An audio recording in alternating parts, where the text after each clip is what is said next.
Hi everyone, so I hope you've all had a great Christmas and the beginning of 2016 has been good as well.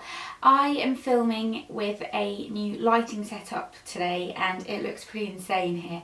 I've got a ring light in front of me which is kind of making me feel a little bit blind, and I'm still playing around with kind of the lighting, but hopefully it's much better than it was before. I know a lot of you don't like the plain background and I completely understand that. I know it is really boring and I will try and kind of change things up, but the problem I have is that we have got some construction going on right on that side of the house, which is where kind of I would normally film, and it's so noisy. Like, it's crazy how noisy it is. They're always like building things or playing really loud music and it goes on all day. They don't stop till like 5 o'clock from about 7 o'clock in the morning, so it's a little bit difficult. But I thought I'd come on here today and talk to you about how I straighten my curly hair, hence straight hair right now, because so many of you always ask me to do this and I have done a few videos on the topic, so I kind of feel like in a way I'm repeating myself a little bit, but maybe it's people who haven't seen the older videos or just want kind of a refresh if they're wondering if I'm doing something different, even though I'm not really. It's kind of the same method still. But I was going to film my what I got for Christmas video today, but I don't think I have time for that, so I'm going to do that tomorrow hopefully. So I'll just get right into it. But the first thing that I want to mention is when you're straightening curly hair, I think what a lot of people don't realise is that the key is to not straighten it from curly hair.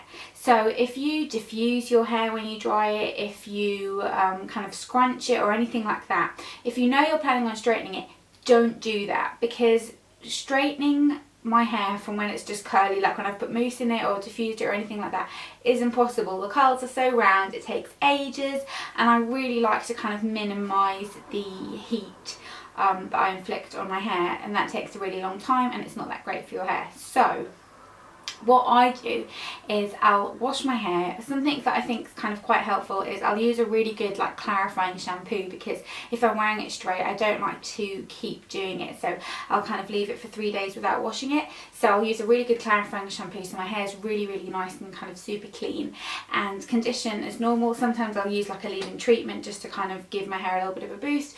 Wash my hair as normal, and then when I get out of the shower I will just dry it with a hairdryer. Now I don't know about you, and this depends on what type of curly hair you've got obviously, but if I dry my hair just roughly with a hairdryer I look insane. It's kind of like, you know, 80s Bon Jovi meets Slash. It's that type of hair. It goes really frizzy and just all over the place, but not curly necessarily. It's just frizzy and a bit weird, which is actually easier to straighten. And that's my go-to tip when I think a lot of people say to me, I really struggle to straighten my curly hair. That's the key. If you straighten it from kind of just frizzy, freshly washed hair, it's so much easier than having to straighten like your actual curls, if that makes sense. So that's my #1 tip. And I know that I always mention, you know, you don't brush your hair when it's wet, you don't just dry it with a hairdryer if you want it to be curly.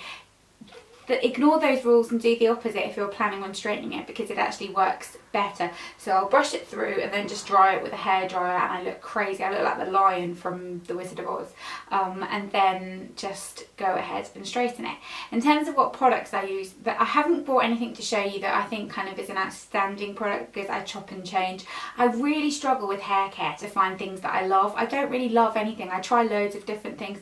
Some work better than others, but it's not something that I'm kind of particularly picky about. So I'll use like an oil or a serum. I always use heat protector. I'm using the TG, it's not TG, it's S Factor from TG, but the Shine Flat Iron Spray.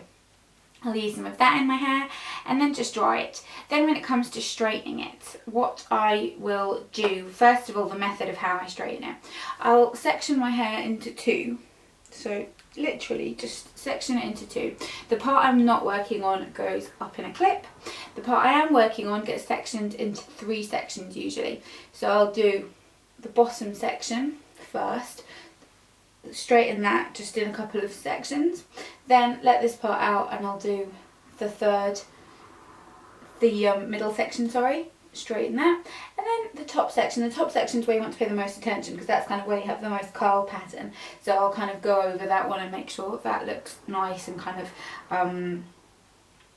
even, and then do the same on the other side. It's such a simple process. It takes me about 15 minutes. It's really not complicated at all. But in terms of the tools that I recommend, I have tried lots of kind of the cheaper hair straighteners, so like, you know, the Babyliss and all that kind of thing, and while some of them work, I really am a big fan of either GHDs or Cloud9s. I like them both the same. The Cloud9s I think give a little bit more shine to your hair, which I know is a really random thing to say, but I do think that they do that. So the GHDs, I always use the wide ones because, again, if you've got curly hair, much easier, makes the job much simpler, and you can just kind of do it quickly and you don't have to think about it at all. And then the Cloud9 version is very similar, slightly different shape. I've got a full review of these. I need to clean these, they're really dirty. A full review of these on my channel, so you can have a look at that. The difference is this has a slightly more personalised heat setting. The GHDs are just on and off, but with a wider barrel it kind of works. It's not a barrel, is it? But the kind of wider part works better to do your hair with.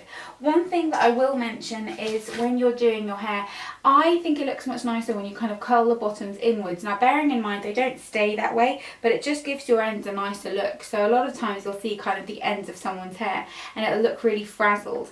I find if I do it straight, it does look like that, but if I do it like this and just curl it under for a couple of seconds and then wave it out, you just get a nicer shape. And to be honest, I'm not massively keen on wearing my hair like this.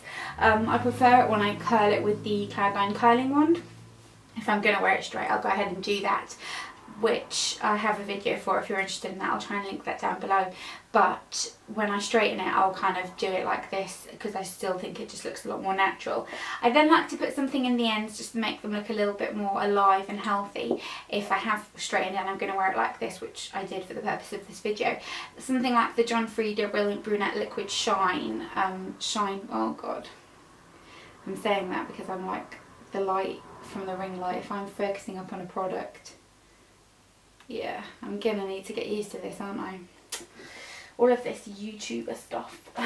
But that's what I'll use just on the ends, run it through, make everything look a little bit glossier and a little bit healthier. But that's it, that's how I do my hair. It's really not complicated. I kind of feel like I should come out with some more helpful tips and kind of have this like revolutionary method, but I really don't. It's really simple, like I said. And one thing I think people kind of assume is they assume that I've got really thick hair. And I actually really haven't. It's actually normal, maybe even a little bit thin hair. There's just quite a lot of it. Like if I hold my hair in a ponytail, let me show you. Okay, so that's it straightened. If I hold it, I'm looking in the viewfinder just to show you. If I hold it in a ponytail, I mean, it's like that. It's not particularly thick hair at all. It's just quite a bit of it, and it's long, so it looks like it more. But it's not very thick hair, I don't think anyway. So it's easier to do if you have got very thick hair. The 3 section method might not work for you. You might have to kind of do it in smaller sections and a little bit slower and things like that. But generally speaking, I find that works for me. And if you've got similar hair to me, then just remember that straightening it from frizz works better. But I hope you enjoyed this video. I hope you found it helpful. Please let me know if you've got any recommendations for other kind of more affordable straighteners that you like, because I feel bad always recommending the really expensive ones, but I do find that they work the best, and I want to be honest. So I'd love to know that, and if you've got any tips or tricks on straightening your curly hair, then I would love to know that as well, and I will see you in my next video. Bye!